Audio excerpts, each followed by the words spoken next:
The crystalline observation dome of Deep Space Station Arcturus glittered like a diamond against the backdrop of infinite stars. Captain Marcus Riley stood at parade rest, his tall frame reflected in the polished floor as he awaited the arrival of the QRT delegation. After 15 years in diplomatic security, he'd thought he'd seen everything. The Centaurians with their floating cities, the methane-breathing Jovians, even the enigmatic Nebulae Collective. But the QRT were different. "They're approaching Docking Bay 3, sir," Lieutenant Patel's voice crackled through his earpiece. "Initial scans confirm 5 life signs aboard their vessel." Marcus adjusted the collar of his midnight blue dress uniform, the silver insignia of Earth's diplomatic corps catching the light. "Acknowledged. Maintain standard security protocols, but remember, no visible weapons." The QRT consider them an insult during first contact ceremonies. The lack of his usual sidearm made his hip feel oddly light, but cultural sensitivity was paramount. Humanity had learned that lesson the hard way during the Proxima incident. Besides, if the intelligence reports were accurate, the QRT warriors were living weapons, their bodies enhanced by both genetic engineering and rigorous training from birth. A low vibration hummed through the station as the QRT ship completed its docking sequence. Marcus took a deep breath, centering himself as he'd learned in his combat meditation classes. The air felt charged with anticipation. The massive doors at the far end of the chamber slid open with a soft hiss. Marcus's first impression was of height. The QRT were tall, most of them clearing 7 feet. Their burgundy-scaled skin caught the light like polished armor, and elaborate bioluminescent markings pulsed along their exposed arms in patterns he assumed denoted rank or status. But it was their leader who commanded attention.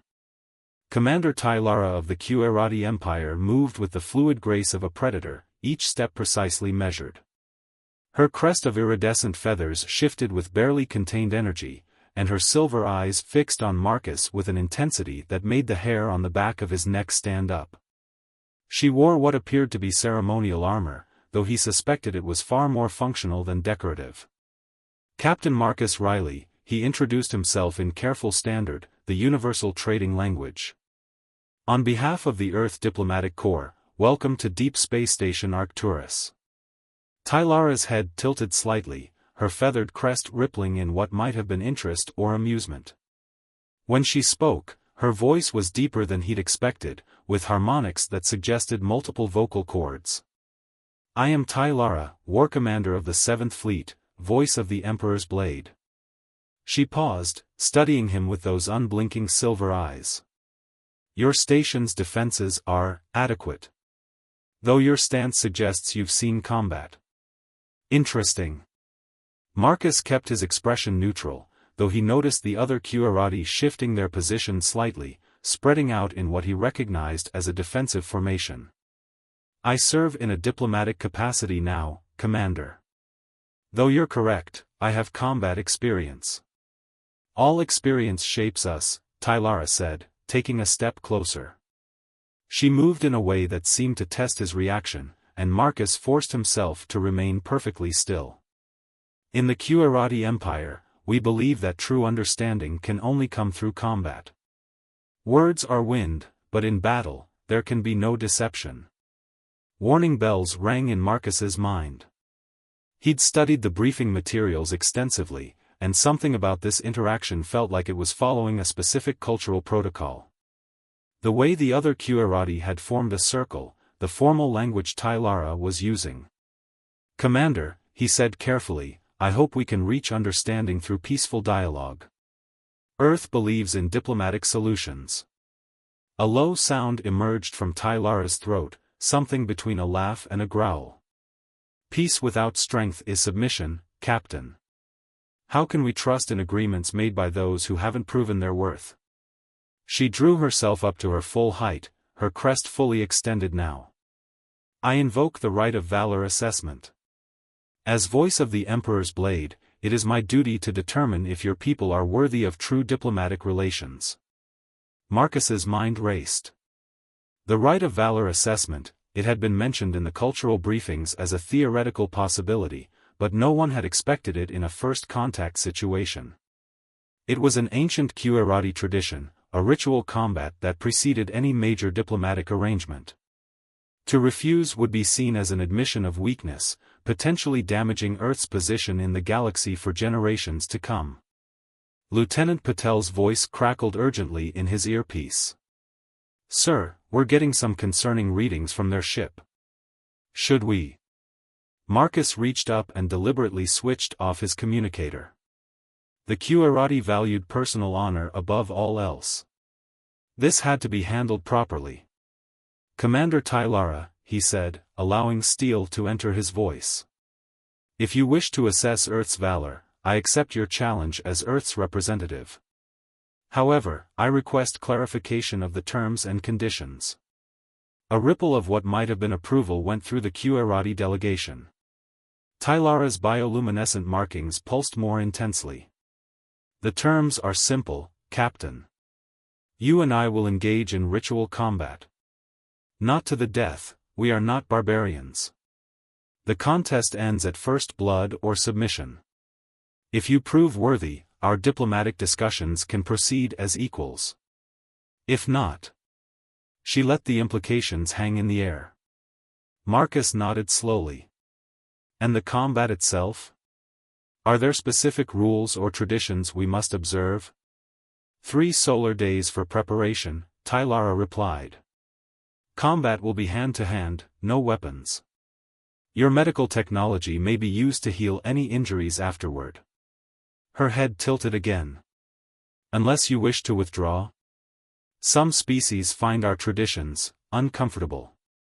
Marcus met her gaze steadily. "I accept your terms, Commander. 3 days hence, we will meet in combat." He allowed himself a small smile. "Though I hope you'll permit us to continue with the welcoming ceremony we had planned for today? It would be a shame to waste the effort our chef put into studying Qurati cuisine." For the first time, something like genuine amusement flickered across Tylara's features. "Well spoken, Captain. Yes, we will observe your welcome. It will give us time to assess each other further." As Marcus led the delegation toward the diplomatic reception area, his mind was already working through the implications. He had 3 days to learn everything he could about Qurati combat techniques, to prepare himself for a fight that might determine humanity's place in the galactic community. More importantly, he had to understand why Tylara had chosen this particular moment to invoke such an ancient tradition. What he didn't know was that this challenge would lead to events that would reshape not just human-Qurati relations, but the entire balance of power in the known galaxy. The game of cat and mouse had begun, though it wasn't yet clear who was the hunter and who was the prey. Behind him, Tylara watched his movements with those silver eyes, her own thoughts carefully hidden behind centuries of warrior discipline.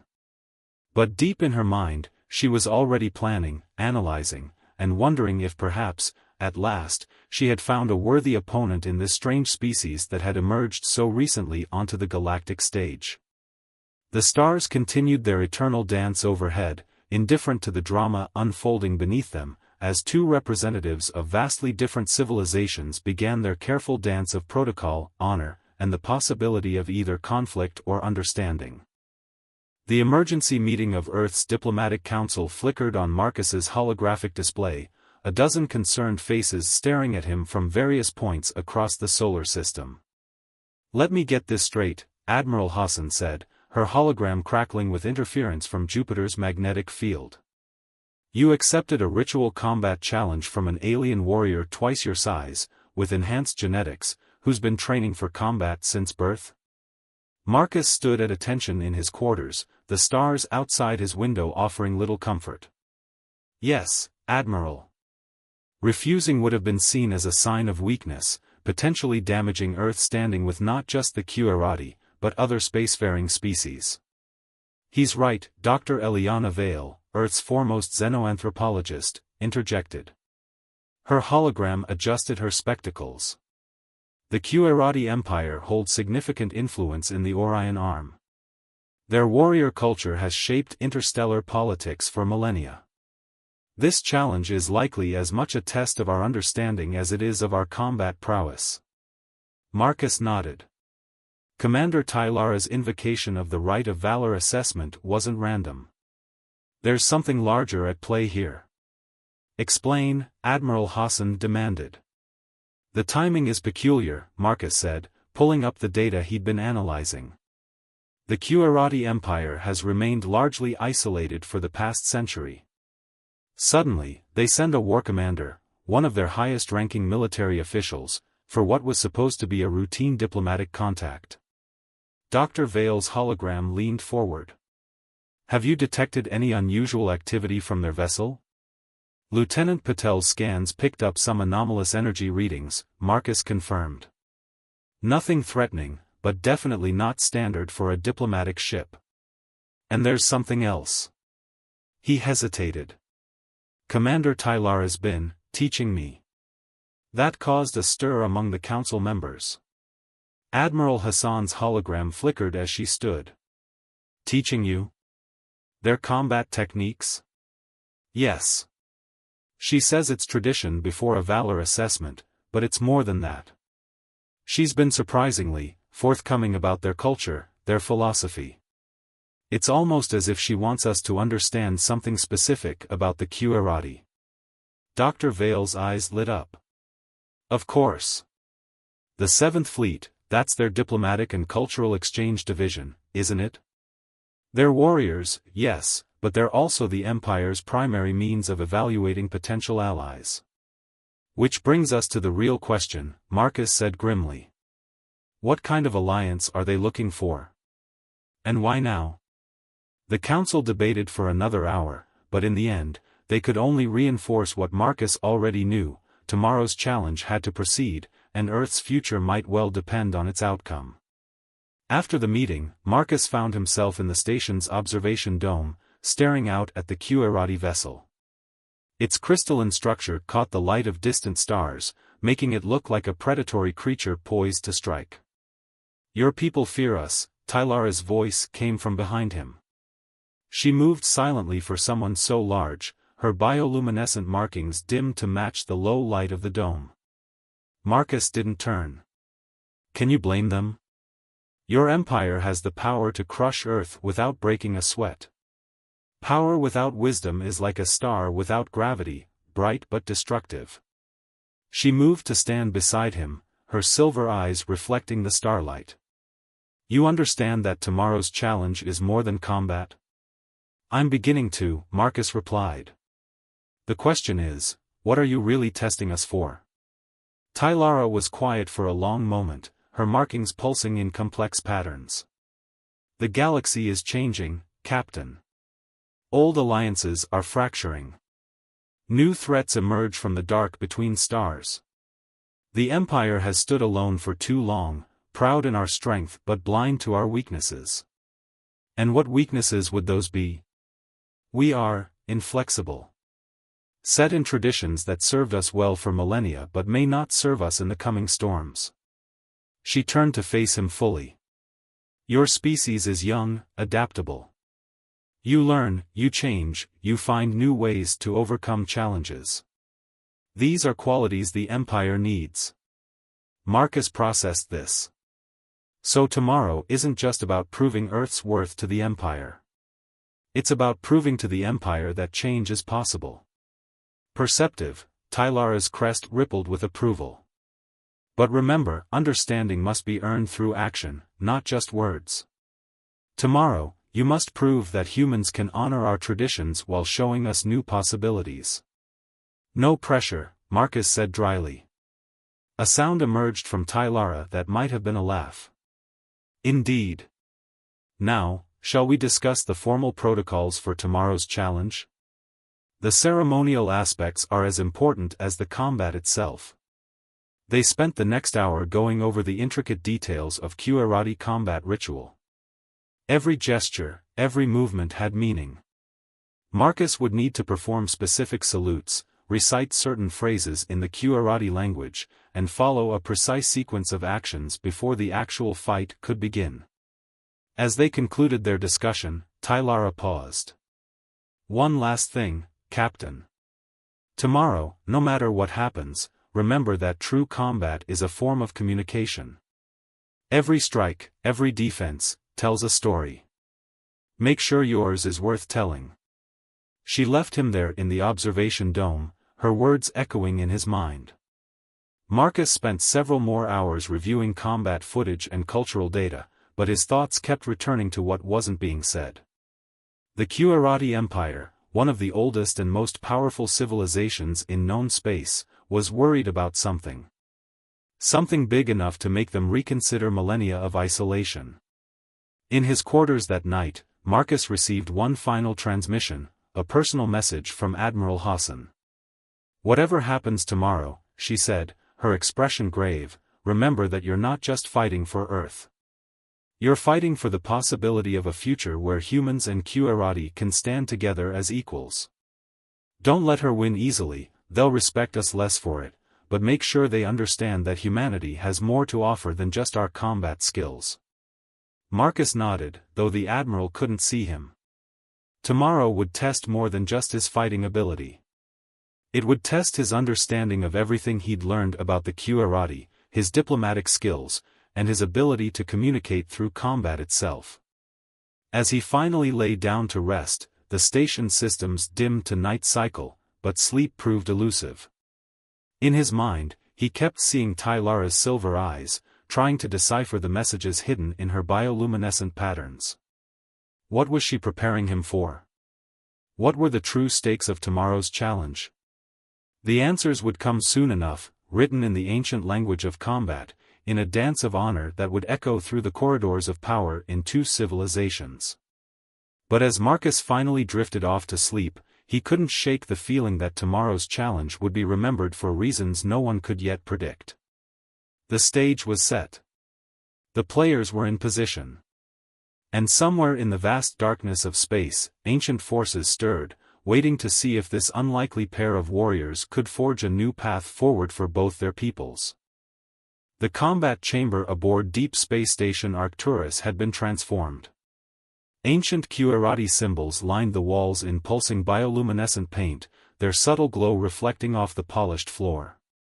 The circular arena, 30 meters in diameter, was surrounded by representatives from both species, humans standing rigid with tension, Qurati warriors maintaining perfect stillness. Marcus stood at the chamber's entrance, dressed in the traditional combat garb Tylara's people had provided, a close-fitting suit of synthetic fabric that seemed to respond to his body temperature. Lieutenant Patel had insisted on scanning it for hidden technology or weapons, but found nothing beyond environmental controls. "The suit is a symbol," the Qurati attendant had explained while helping him don it. "It shows that in true combat, we face each other as we are, without artifice." Now, as Marcus walked toward the arena center, he felt every eye in the chamber tracking his movements. The suit responded to his elevated heart rate, adjusting its temperature to keep him comfortable. Across the arena, another door opened, and Commander Tylara emerged. She wore similar attire, though hers integrated with her bioluminescent markings, creating patterns that shifted with each movement. Her silver eyes locked onto his as they approached the center circle, and Marcus noticed her crest was fully extended, a sign of formal combat readiness. The ritual began exactly as they had discussed.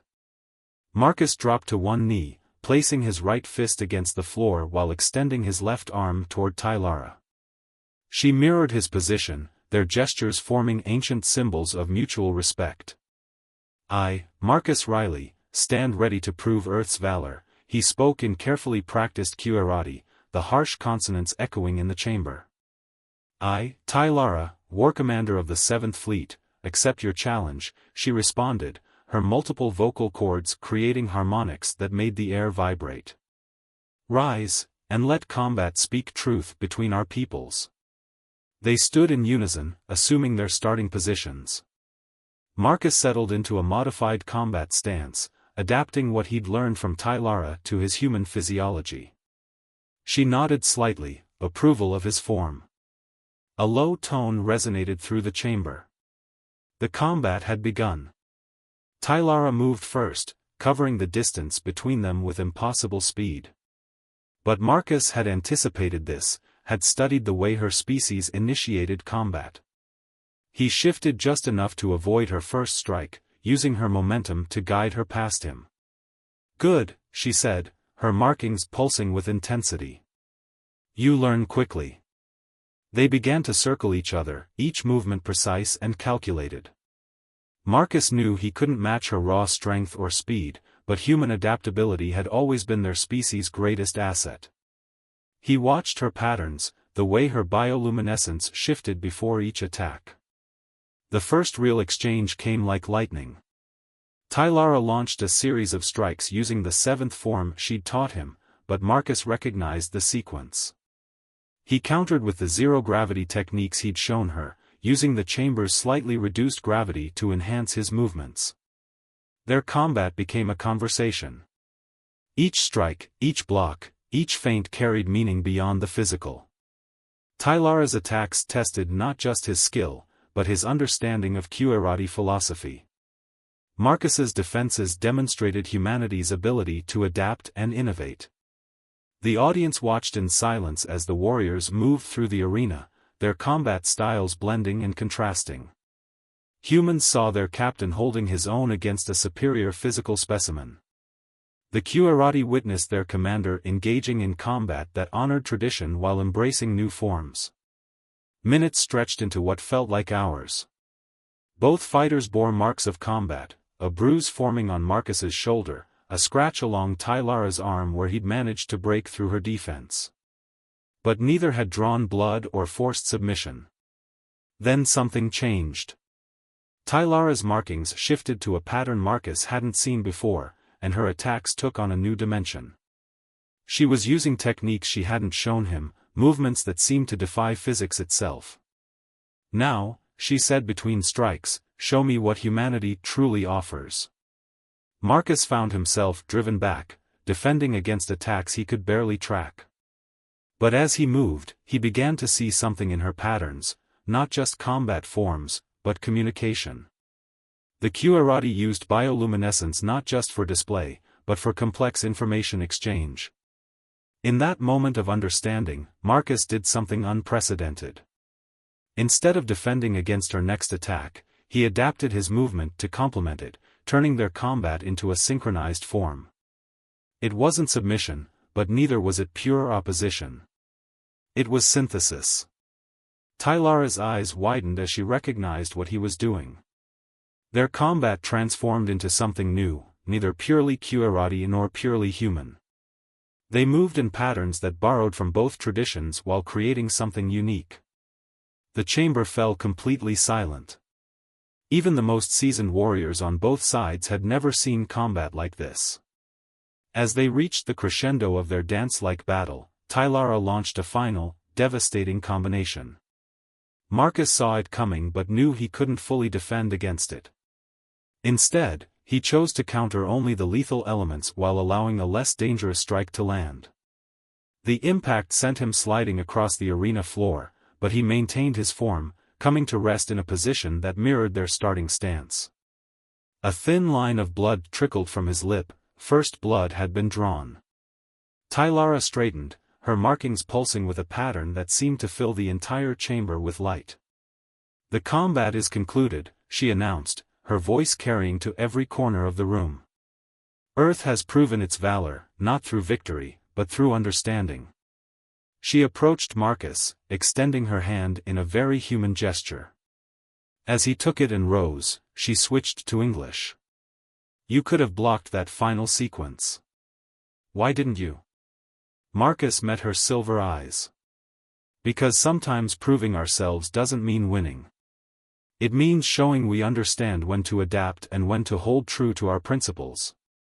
A sound like distant thunder rolled through the chamber, Qerati applause. The human observers released their held breath, tension draining from their bodies.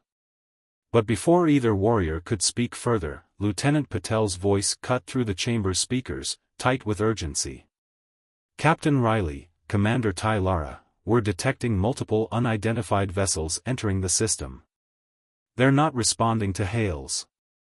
Tylara's markings shifted to what Marcus now recognized as a combat alert pattern. She turned to him, silver eyes intense. "It seems our real test begins now, Captain. Are you ready to show how humans and QArati fight together?" Marcus wiped the blood from his lip, a grim smile forming. "I thought you'd never ask, Commander." The ritual combat had ended, but a new challenge was emerging from the darkness of space. As klaxons began to sound throughout the station, both warriors knew their previous battle had been more than just a test, it had been preparation for something far more dangerous. And as they rushed from the chamber together, their respective crews falling in behind them, a new chapter in human-QArati relations was about to be written, not in the controlled environment of ritual combat, but in the chaos of real battle. The command center of Deep Space Station Arcturus erupted with activity as Marcus and Tylara strode in, still wearing their combat suits. Holographic displays showed multiple vessels emerging from what appeared to be artificial wormholes, technology that shouldn't have existed in this sector. "Report," Marcus barked, ignoring the ache in his muscles from the ritual combat. Lieutenant Patel's fingers flew across her console. 7 vessels, unknown configuration. They're running dark, minimal energy signatures, but their mass readings suggest heavy armament. Current trajectory puts them on an intercept course with the station. "Show me," Tylara demanded, her bioluminescent markings pulsing with urgent patterns. The moment she saw the holographic representation, her crest flattened against her skull, a sign Marcus now recognized as alarm. "Void Raiders. You know them?" Marcus asked, already sending emergency protocols to various station sections. "They're why I'm here," Tylara revealed, her voice dropping to its lowest register. "The Empire has been tracking their movements for months. They're pirates, but not ordinary ones. They possess technology they shouldn't have, stolen or salvaged from ancient sites.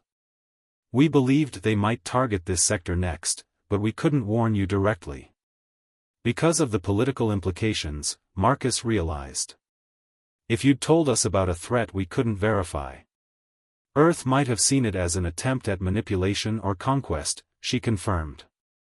The right of valor assessment wasn't just about testing Earth's worth, it was about proving our own trustworthiness through combat. A new alarm blared. "They're powering weapons," Patel announced. "Energy signatures unlike anything in our database." Marcus turned to Tylara. "Your ship, can it fight?" "The 7th Fleet's vessels are more than they appear," she replied with a predatory grin. "But we'll need to coordinate our defenses. Your station systems and my ship's capabilities must work in perfect harmony, just as we did in combat." "Like that last sequence," Marcus nodded, understanding. "When I adapted to your movement instead of opposing it." He turned to his crew. "Lieutenant Patel, give Commander Tylara full access to our defensive systems. The rest of you, battle stations. This is what we've trained for." The next few minutes were a blur of activity. Tylara's ship, the Imperial Dawn, revealed its true nature as its crystalline structure reconfigured into a battle configuration. Weapon ports appeared where there had been none, and its energy signature quadrupled. "Void Raiders rely on chaos and overwhelming force," Tylara explained as they worked to integrate their systems. "They expect their targets to panic, to fight as individuals. We'll show them something different." The first attack came without warning, beams of violet energy that seemed to distort space itself.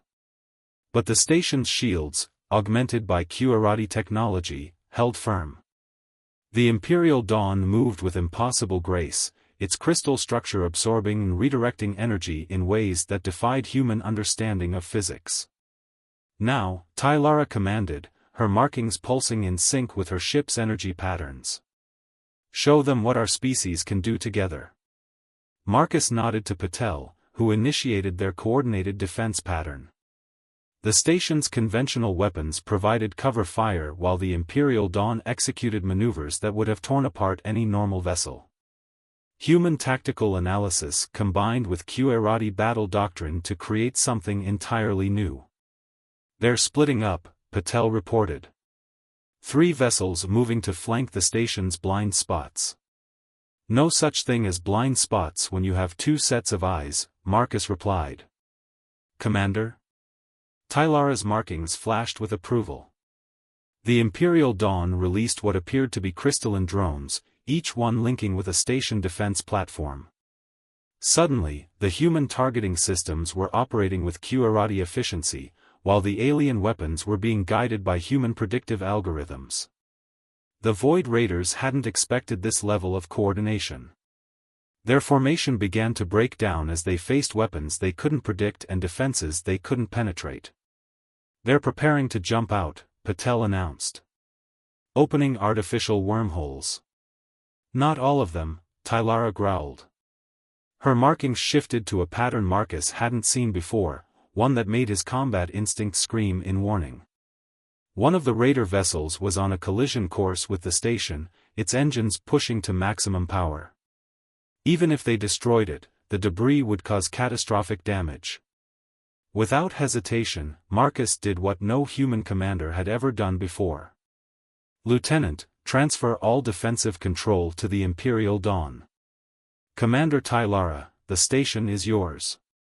Tylara's silver eyes widened for a fraction of a second before she acted. The Imperial Dawn moved in perfect synchronization with the station systems, creating a crystalline web of energy between them. As the raider vessel approached, the web caught it like a net, its momentum bleeding away into harmless light. By the Emperor's blade, one of Tylara's crew whispered. The human gave her control. Complete trust. The remaining raiders fled into their wormholes, leaving behind only the captured vessel and a profound silence in the command center.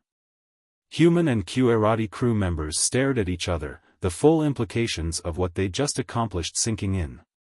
Marcus turned to Tylara. I believe this goes beyond the normal parameters of a valor assessment.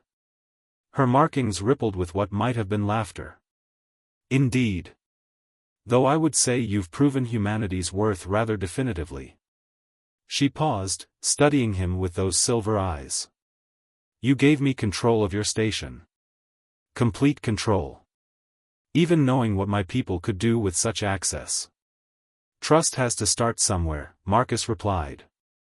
You proved yourself worthy of it in our combat. Not just through skill, but through honor. He gestured to the captured raider vessel. And now we have a prize that both our peoples can study together. Tylara's crest extended fully. The Empire will not forget this day, Captain Riley. You've shown us something we didn't expect to find, a species young enough to adapt but wise enough to understand the value of tradition. As the adrenaline of battle faded, both commanders began organizing recovery operations. The station's medical teams treated the few injuries sustained during the battle, while engineering crews from both species began examining the captured vessel. But in a quiet moment amidst the controlled chaos, Tylara drew Marcus aside. There's something else you should know, she said, her voice low. The Void Raiders, they're just the beginning.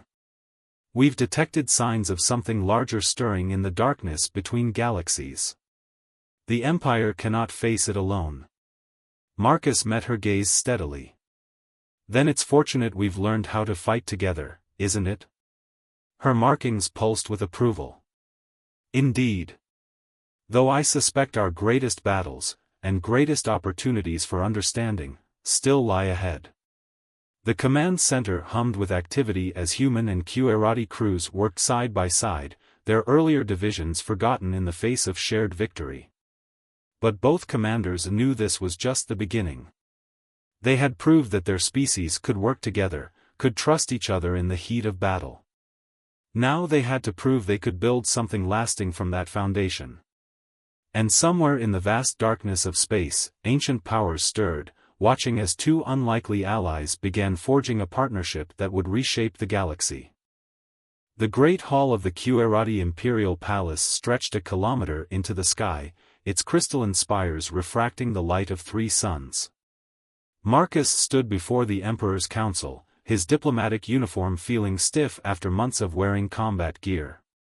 Beside him, Commander Tylara's bioluminescent markings pulsed with carefully controlled patterns, a sign of respect in the Imperial Court. 3 months had passed since the Battle of Arcturus Station. 3 months of joint operations, shared technological development, and cultural exchange that had transformed human-Qurati relations. Now came the moment that would formalize what combat had already proven. The Council has reviewed the complete record of events, the Imperial voice announced, its multiple throats creating harmonics that made the crystal walls resonate. Never in our history has a species progressed from first contact to full alliance proposal in such a short time. Yet the evidence is compelling. Holographic displays materialized throughout the hall, showing footage from their ritual combat, the battle against the Void Raiders, and subsequent joint operations. The Human Qurati Task Force had tracked down 3 more Raider bases, each victory building stronger bonds between the species. "Step forward, Captain Marcus Riley of Earth," the Imperial voice commanded. Marcus advanced, executing the precise movements of Qurati formal protocol. He'd spent weeks learning their court etiquette, just as Tylara had mastered human diplomatic procedures. "Your species is young," the voice continued. "Barely a century into space travel. Yet you have demonstrated qualities the Empire has not seen in 10,000 years of expansion. Adaptability without chaos. Innovation that respects tradition. And most importantly, the wisdom to know when to trust." From her position, Tylara spoke. "Honored voice, I submit that the humans have proven themselves not just worthy allies, but necessary ones. The threats we face require new thinking, new strategies. They have shown us possibilities we had forgotten to consider." The Imperial voice's tone shifted to what Marcus recognized as formal decree mode. "The Council concurs. Captain Riley, approach the Throne of Ages." Marcus walked forward, feeling the weight of history. The Throne of Ages was said to contain the combined wisdom of every Qurati emperor since their species achieved spaceflight. Its crystalline surface pulsed with patterns that made his eyes water. "Kneel," Tylara whispered in English. As Marcus knelt, the Emperor himself emerged from behind the throne. Standing 3 meters tall, with bioluminescent patterns more complex than any Marcus had seen, the Emperor was an imposing figure. But what caught Marcus's attention was the object in the Emperor's hands, a crystal that seemed to contain a galaxy in miniature. "This is the heart of understanding," the Emperor spoke, his voice carrying undertones that spoke directly to Marcus's bones. "For 50,000 years, it has been passed only to those who truly grasp the deeper meaning of combat. Today, it will forge a bond between our peoples that transcends traditional alliances." The Emperor placed the crystal in Marcus's hands. The moment he touched it, his mind exploded with awareness. He could feel the pulse of Qurati ships across the galaxy, sense the complex patterns of their society. More importantly, he could feel their fears, the darkness they had detected stirring between galaxies, ancient and hungry. "Rise, Marcus Riley," the Emperor commanded. "Rise as the first human to bear the title of Imperial Shield Brother. From this day forward, you will stand as a bridge between our peoples, helping to forge the unity we will need in the dark days ahead." As Marcus stood, the crystal pulsing in his hands, Tylara stepped forward. Her markings displayed a pattern he'd never seen before, one of profound respect and something deeper. Understanding, perhaps. Or friendship. "The Imperial Dawn and her crew stand ready," she announced. "With the Council's permission, we will serve as the first true joint human-Qurati battle group. Captain Riley's tactical insights combined with our traditional strengths, we will be something new. Something neither of our species could achieve alone." The Emperor's markings pulsed with approval. "Granted. But first, there is one more ritual to complete." He turned to Marcus. "The heart of understanding has shown you our fears. Now you must share them with your people. They must know what we face, and why this alliance is not just beneficial, but essential." Marcus nodded grimly. The visions granted by the crystal had shown him horrors lurking in the void, ancient intelligences that saw both humans and Qerati as nothing more than resources to be consumed. But he had also seen hope, the potential that arose when different species learned to work together, to combine their strengths. Earth will understand, he said firmly. We've faced extinction-level threats before. It's what drove us to the stars in the first place. We know the value of allies who will stand with us against the darkness. The ceremony concluded with a display of combined human and Qerati combat forms, warriors from both species moving in perfect harmony, demonstrating how their different styles could complement each other. Marcus and Tylara led the demonstration, their movements reflecting the trust and understanding they had built. Later, in a private chamber overlooking the capital city's crystal forests, Tylara found Marcus studying the heart of understanding. "You're wondering if we manipulated events," she said, reading his expression. "If the Void Raiders were a test?" Marcus smiled slightly. "The thought had crossed my mind. It would have been a clever way to evaluate us under real combat conditions." "The Raiders were real enough," she replied, her markings showing honesty patterns. "Though I admit, we suspected they might attack during our diplomatic mission. What we didn't expect was how you would respond. Humans constantly surprise us." "Good," Marcus said, carefully setting down the crystal. "You'll need that adaptability in the coming war." Tylara's crest shifted. "You saw them clearly then? The Devourers?" "Clearly enough to know we can't face them alone. Either of us." He turned to face her. "Your people have the experience, the technology, the discipline of millennia. Mine have creativity, adaptability, and a stubborn refusal to accept defeat. Together we might survive what comes," she finished. "And perhaps even triumph." Her markings shifted to a more personal pattern. "Though first, we have much work to do. Your combat forms still need refinement, Shield Brother." Marcus laughed. "And your understanding of human humor needs work, Commander. Shall we call it even?" Their easy banter was interrupted by an urgent signal. New reports were coming in from the galactic core, more signs of the ancient enemy stirring. But neither warrior felt the fear they might have known months ago. They had proved that different species could learn from each other, fight together, trust each other. As they headed to the command center to deal with this new crisis, Marcus reflected on how far they'd come from that first tense meeting on Arcturus Station. What had begun as a test of combat prowess had evolved into something far more significant, proof that the greatest victories often came not from defeating an enemy, but from learning to understand those different from yourself.